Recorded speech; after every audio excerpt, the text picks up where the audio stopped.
있습니다. 이제 너무나 좀 시원해져서 너무 좋습니다. 오늘 저는 공동체의 거룩함을 위해라는 제목으로 말씀을 준비하였습니다. 개인의 경건한 삶이 모여서 공동체의 거룩함을 형성합니다. 이 공동체는 각 개인이 또 개인이 모여 있는 가정들이 모여질 때 그 공동체는 건강하게 됩니다. 그 주체되는 개인 스스로가 건강하지 못하다면 공동체는 건강할 수 없습니다. 그러므로 성도는 공동체 속에서 말씀으로 서로 권면하고 사랑으로 선한 일을 도모하며 그리고 기쁨과 감사로 하나님의 뜻을 이루어야 합니다. 그리스도가 오시는 그날까지 우리가 흠 없이 보존되기를 간구합니다. 거룩은 골방에서 개인의 수양을 통해 만들어지는 것이 아니라 공동체 속에서 영적으로 서로 소통하면서 만들어지는 것입니다. 하여 하나님은 사람이 혼자 사는 것이 좋지 아니하므로 아내를 만들어서 관계를 이루어 살게 하셨습니다. 둘 이상이 모여서 우리식으로 말하면 지지고 볶으면서 우리는 성장한다는 것입니다.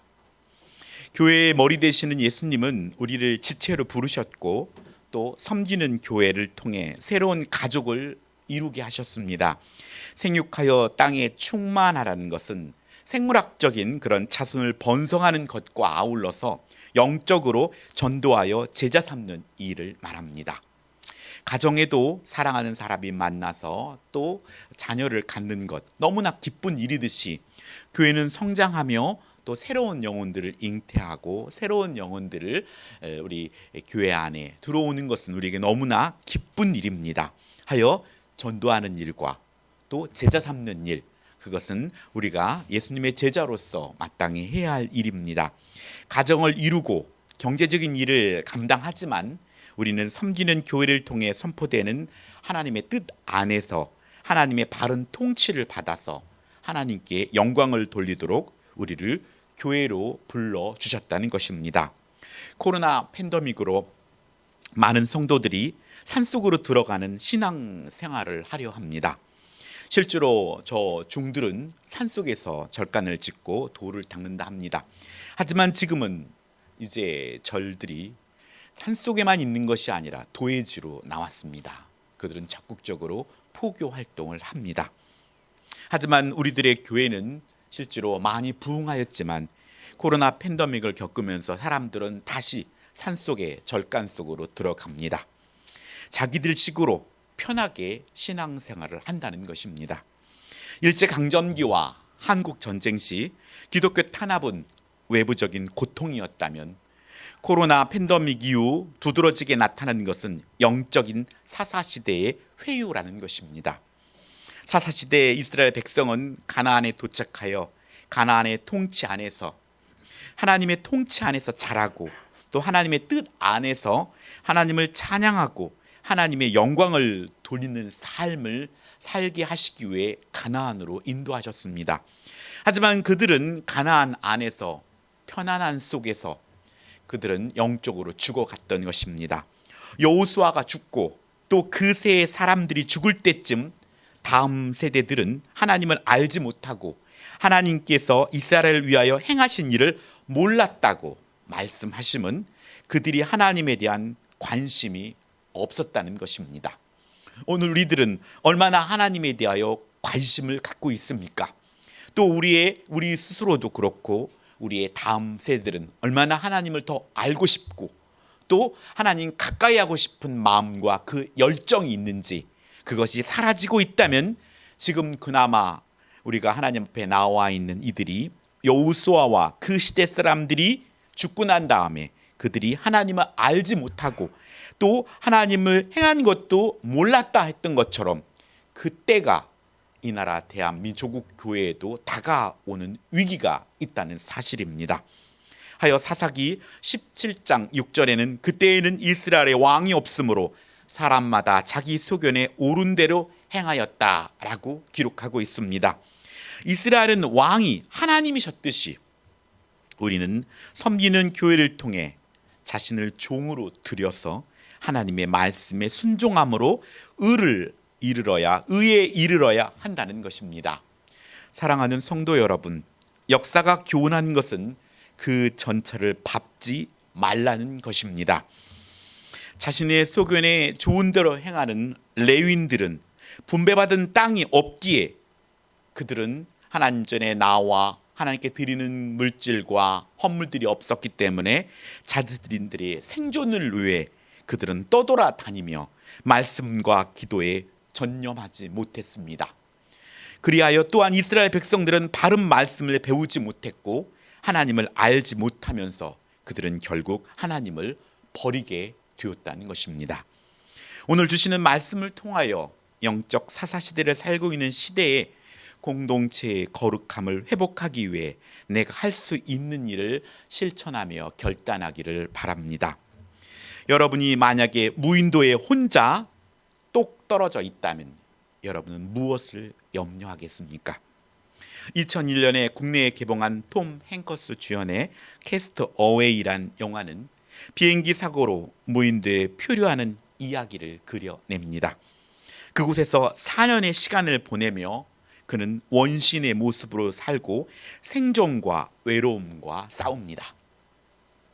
고독을 견디기 위해 배구공을 의노하고 말을 하고, 제가 인상 깊었던 것은 그가 하도 바빠서 치과 치료를 뒤로 미뤘는데 이빨이 아파서 이빨에 고름이 생기고 입이 부어갑니다. 그것이 그 고통에 어쩔 수 없어서 그는 스케이트 날로 생리를 뽑습니다.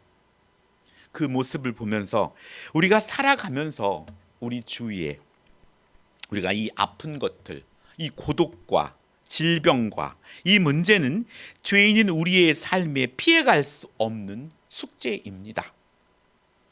이것은 육신의 문제이기도 하지만 영적인 문제로 접근해야 합니다.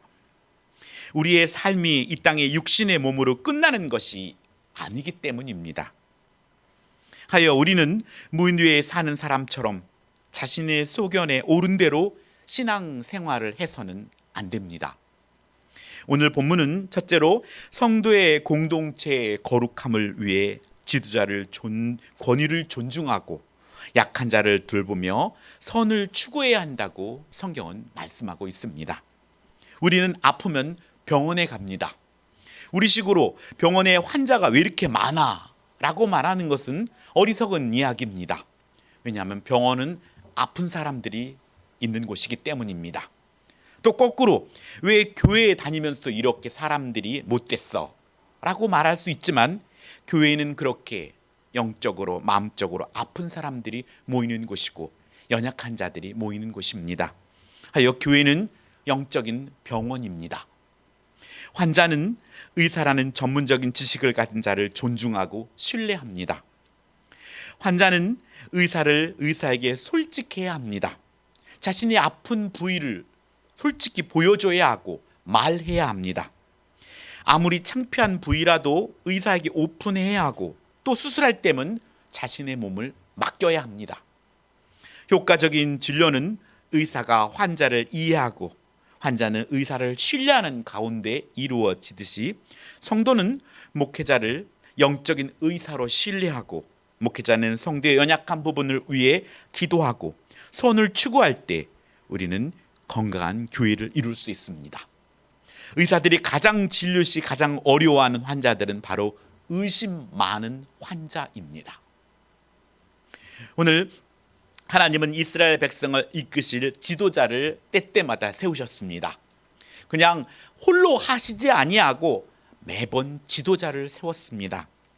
아브라함을 세우시고 이삭을 세우시고 또 야곱을 세우시며 모세를 세우고 계속해서 예수님은 그의 제자를 세우셨고 또 우리들을 세우셨습니다. 그들이 완전해서가 아니고 하나님께서 세우셨기에 그 권위를 존중해야 합니다. 더 많이 배웠다고, 더 이쁘고 잘생겼다고 어떤 권위가 있다고가 아니라 하나님이 주신 권위이기 때문에 존중되어야 합니다.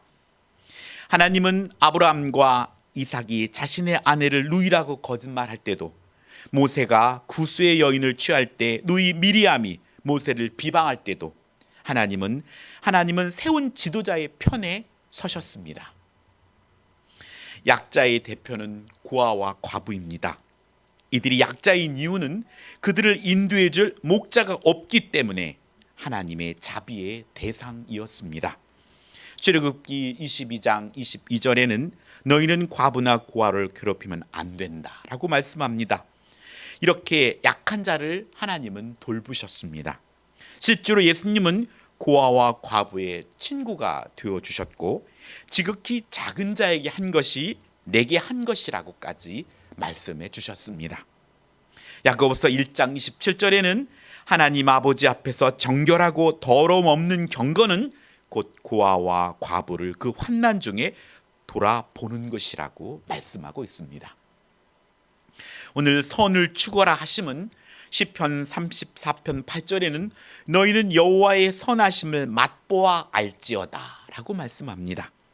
하나님의 선하심을 맛본 사람은 반드시 그 맛을 나누어 주게 되어 있습니다. 제가 휴가에 가다가 어느 음식점에서 음식을 먹었는데 꽤 음식이 맛있더라고요. 그래서 나중에 그쪽에 가는 사람이 있으면 그곳에 가서 꼭 먹어보라고 말하고 싶은 것이 맛을 보고 맛을 아는 사람이 말할 수 있는 것입니다. 오늘 우리들의 삶 속에서도 하나님의 선하심의 맛을 보아야 한다는 사실입니다. 그럴 때 우리는 하나님을 증거할 수 있게 됩니다. 만왕의 왕이시며 온 우주의 주인 되시는 분이 가망 없는 인생을 찾아오셔서 아들을 십자가에 내어놓으신 사랑을 베푸신 분이 우리 하나님 아버지입니다. 이 세상에 어떤 신이 어떤 사람이 나를 위해 십자가에 자신의 아들을 내어줄 수 있겠습니까? 모두가 자신의 뱃속을 채우고 자신의 해롭게 하면 잔인하게 숙청하는 것이 권력인데 우리 하나님은 그 크신 힘과 전지전능하신 힘을 가지고 선하시며 또 우리를 인자하심으로 인도하신다는 사실입니다. 우리는 그 크신 그 사랑 앞에 우리는 하나님을 평가할 수도 없고 판단할 수도 없는 연약한 존재라는 것입니다. 하여 바울은 예수님을 본받는 자로서 지도자들을 사랑 안에서 귀하게 여기고 그들과 평화의 관계를 유지하라고 말씀하고 있습니다. 데살로니가 교회는 개척 초기부터 유대인들이 시기로 인해 고난을 받았습니다. 이렇게 고난이 많은 교회가 충성스럽게 세워지는 것을 보며 바울은 감사합니다. 바울은 이 교회가 주님이 다시 오시는 그날까지 깨어서 근신하길 바라며 공동체 구성원이 서로 존중하고 하나 되라는 권면을 하고 있습니다. 예수님은 머리시고 우리는 지체입니다. 과연 나는 제건 남솔교의 어느 지체에 해당하고 있을까요? 그것을 한번 묵상하며 그 일을 온전히 감당해야 한다는 것입니다. 그렇지 않다면 그 지체는 장애인입니다. 여러분의 몸속에서도 하나도 귀하지 않은 부분이 없기 때문입니다. 그래서 그 한 부분이 그 역할을 감당하지 못하는 것, 그것이 바로 장애인입니다. 그렇게 되면 그 연약한 부분을 감당하기 위해서 다른 지체들이 힘을 함께 그곳에 힘을 모아야 하기 때문에 정작 더 앞으로 나아가는 일이 제한된다는 사실입니다. 많은 사람들이 예전에는 노를 지었습니다. 거북선이나 이런 큰 배를 보면 그 안에서 병사들이 아니면 노예들이 노를 힘차게 졌습니다. 하지만 그곳에서 자신의 요행을 바라고 노를 젓지 않고 힘을 안 써도 어쩌면 다른 사람은 모를 수 있습니다. 하지만 자신이 노를 젓지 않는다면 누군가가 내 대신 그 힘을 배나 써야 한다는 사실입니다. 그렇기 때문에 자신의 맡겨진 직분과 위치에서 충성하지 아니하면 누군가가 내 힘을 내고 있다는 사실을 우리는 명심해야 합니다. 바울은 데살로니가 교회 성도들이 교회 지도자들의 권위를 존중하면서 서로 화목하기를 바라고 있습니다. 오늘 성도는 교회 안에 있는 게으른 자를 지도하고 또 마음이 약한 자, 낙심한 자를 격려하며 힘이 없는 자를 붙들어 주어야 합니다. 어떤 사람에게든지 악으로 대하지 말고 선으로 대하라고 말씀합니다. 여기서 게으른 자들에 해당하는 헬라어 아탁토스는 무질서한, 또 규율이 없다는 의미입니다. 즉 게으르다는 것은 단지 해야 할 일을 뒤로 미루는 정도가 아니라 하나님의 창조 질서와 선을 떠나서 마땅히 해야 할 사명을 감당하지 않는 것을 의미합니다. 바울은 그런 자들을 따끔하게 충고하라고 권면합니다. 그러면서도 바울은 공동체가 마음이 약한 자를 격려하고 위로하기를 바라고 있습니다. 교회 공동체에 있는 지체들은 모두 차별 없는 사랑으로 존중받아야 합니다. 앞으로 이끄는 지도자를 존중해야 하고 또 존중받는 자로 서도록 우리는 기도와 협력해 주어야 합니다. 그 안에는 서로 간에 사랑이 있어야 하며 허물을 서로 덮어 주어야 합니다.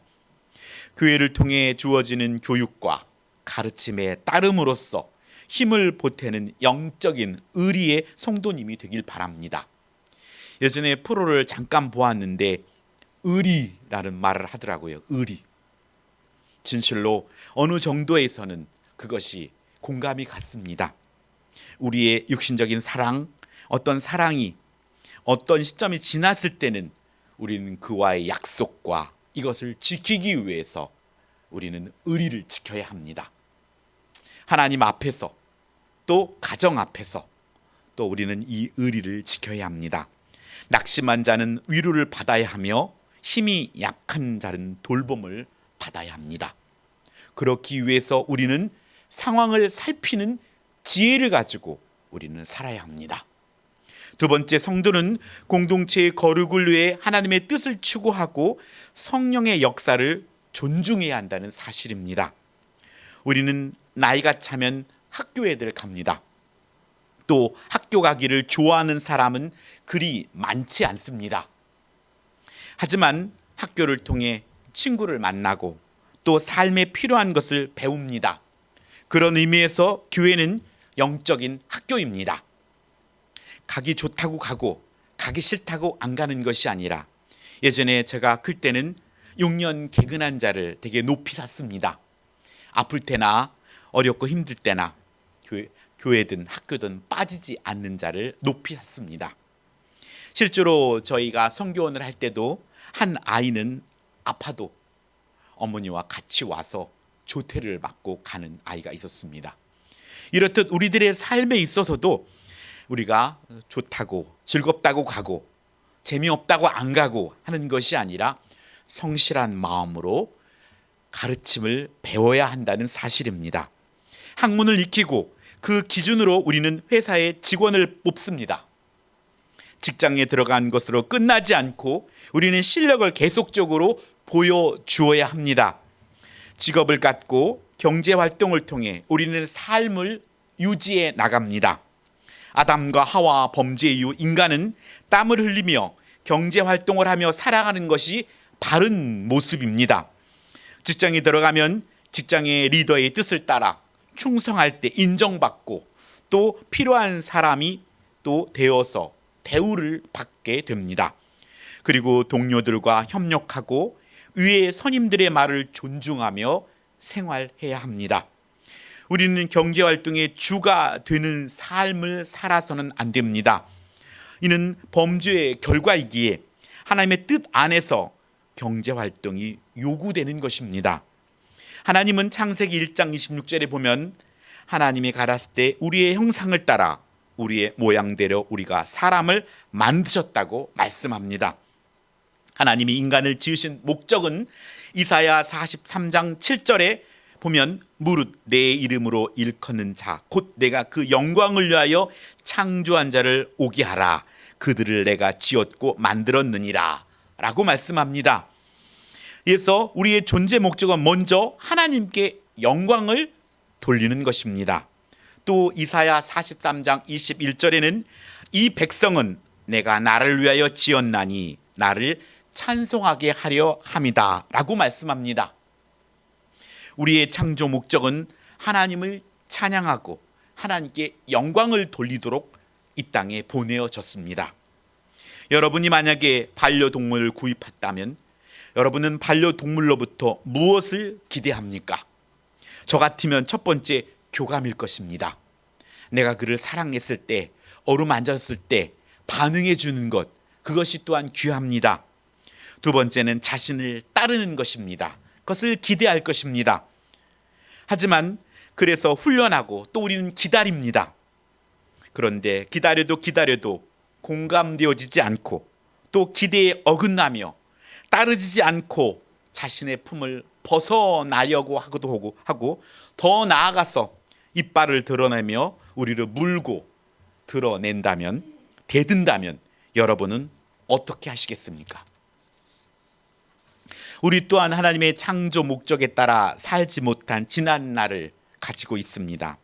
여러분이 휴지통에 버리는 물건들은 어떤 것들입니까?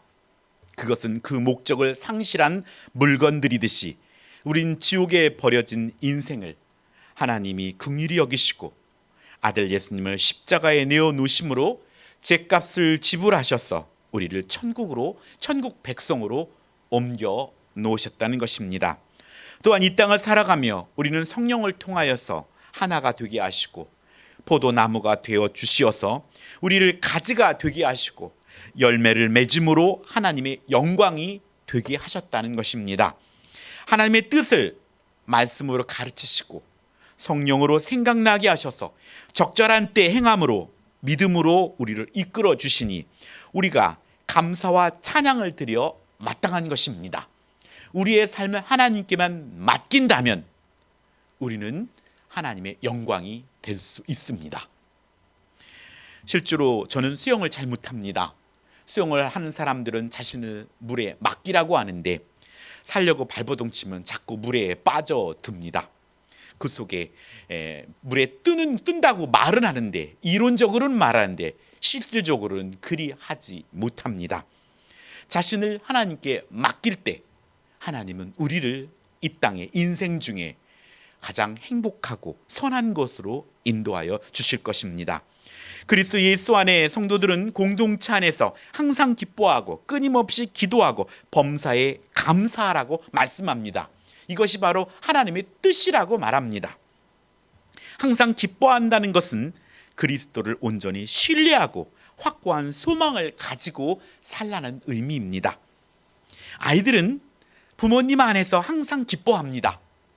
제 아무리 좋은 걸 주고 잘생기고 멋진 엄마를 요구하는 것이 아니라, 큰 집에 맛있는 음식을 주는 그런 분이 아니라 그냥 자신을 낳아주고 길러준 그 엄마가 최고라고 아이들은 말합니다.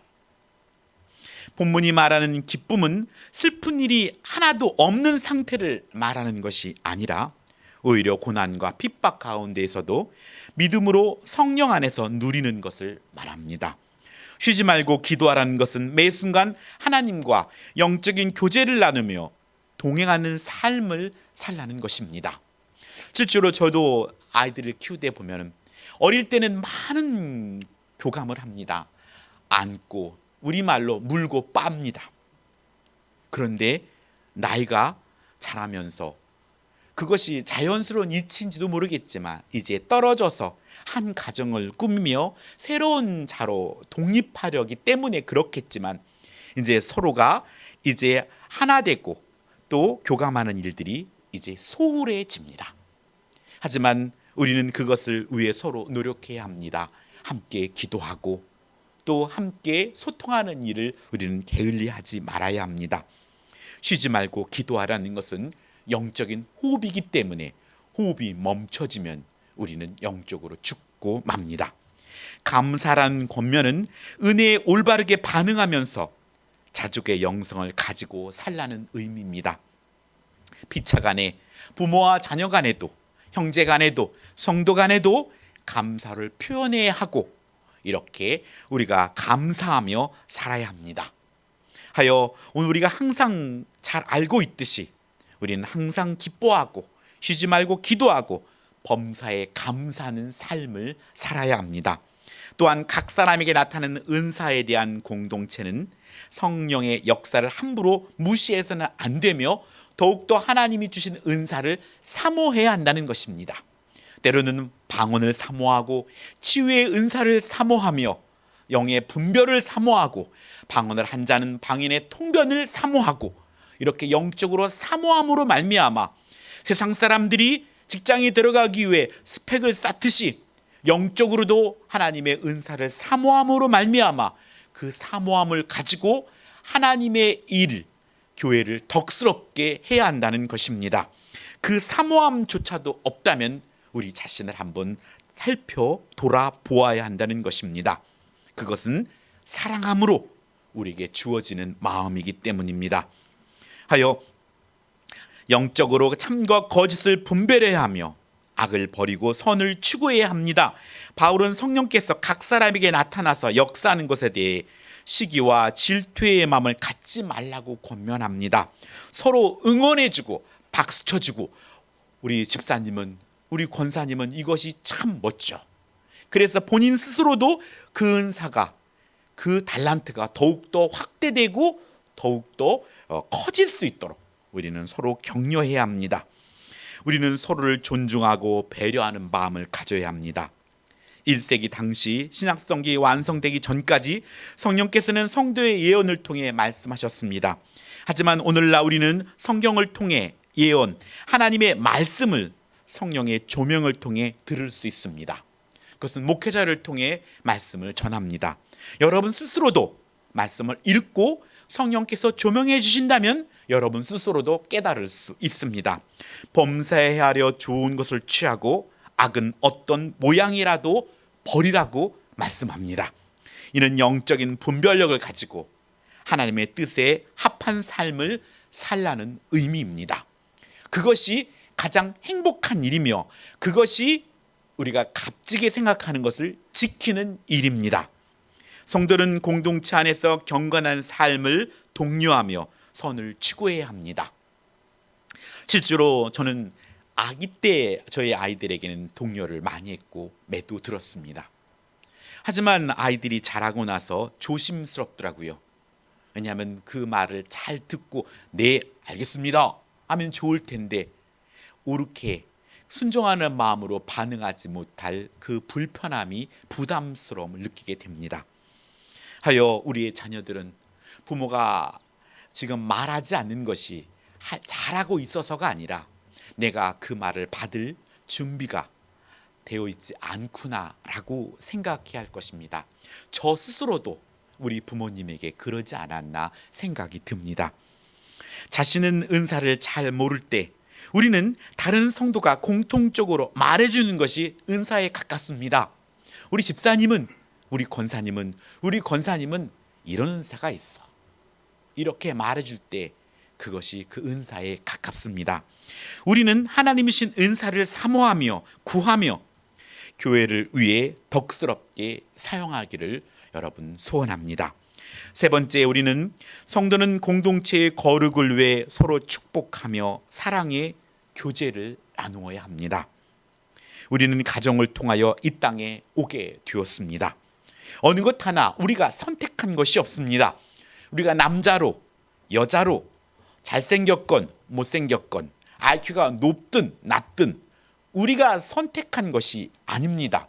그렇기 때문에 그 사람을 비방하는 것은 어리석은 일입니다. 그가 선택한 것이 아니고 나 또한 내가 선택한 내 능력이 아니기 때문입니다.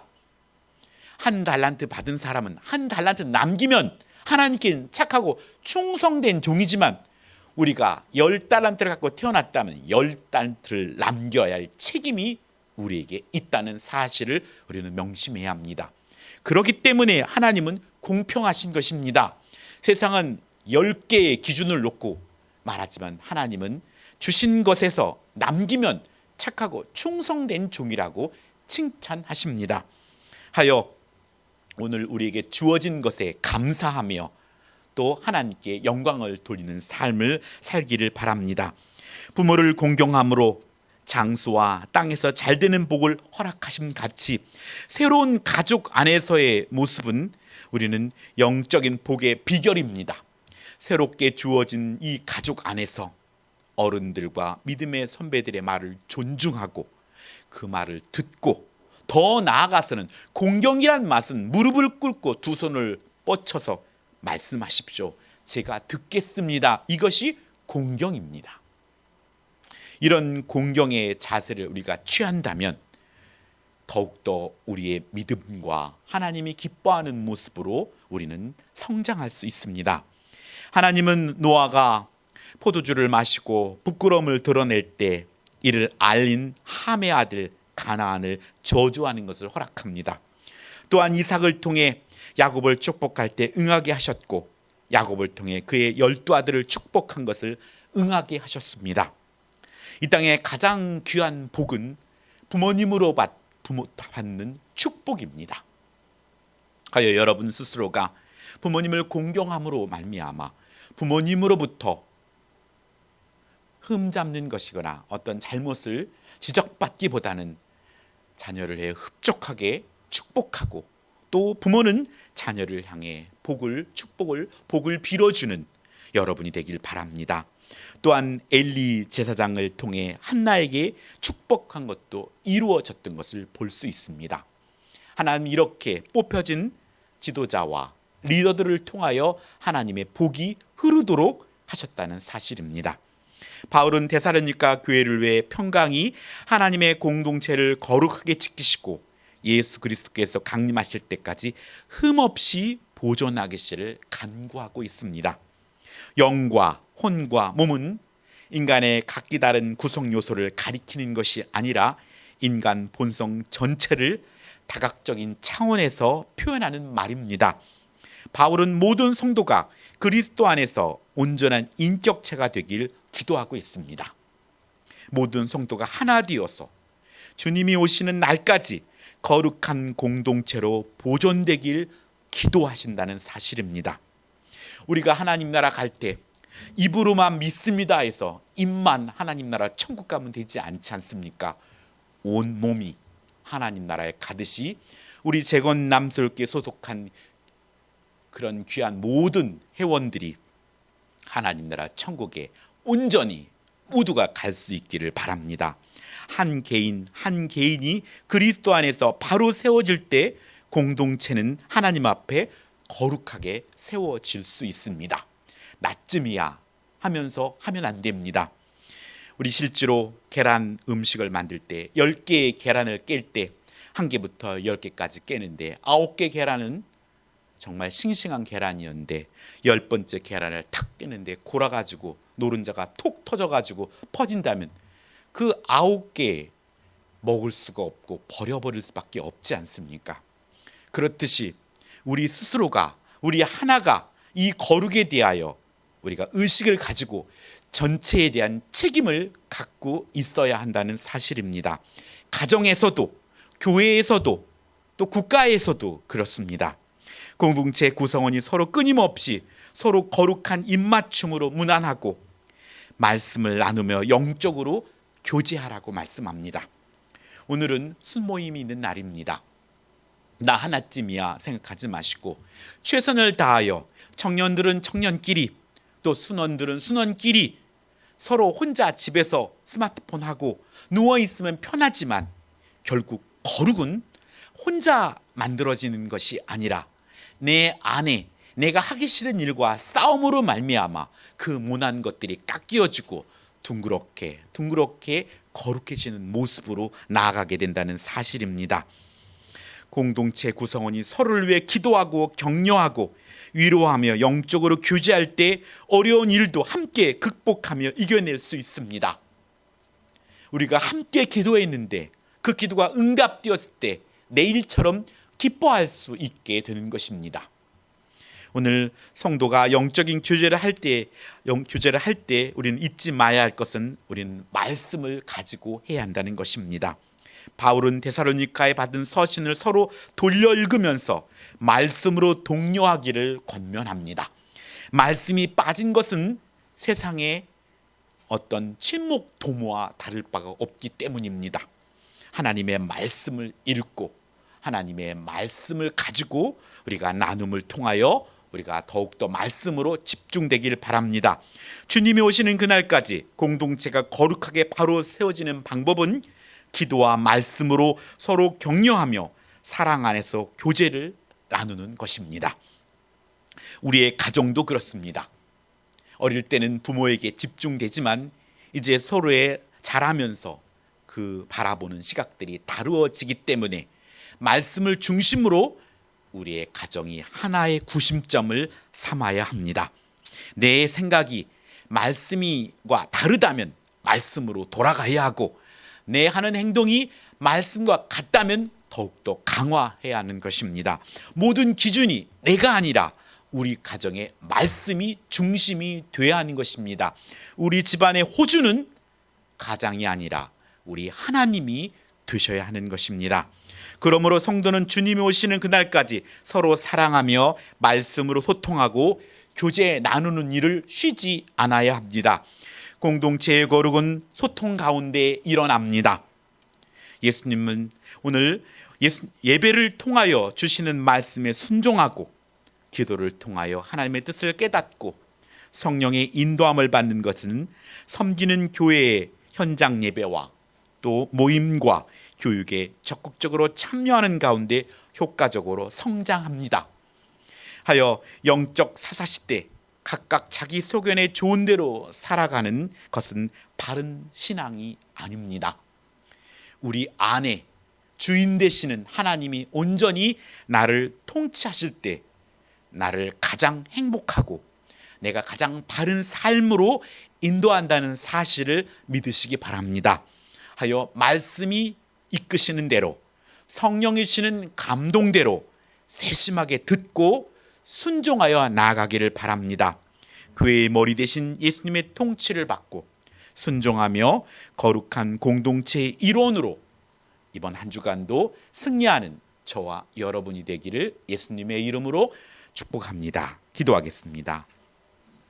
사랑과 은혜가 충만하신 아버지 하나님, 예수님 안에서 항상 기뻐하고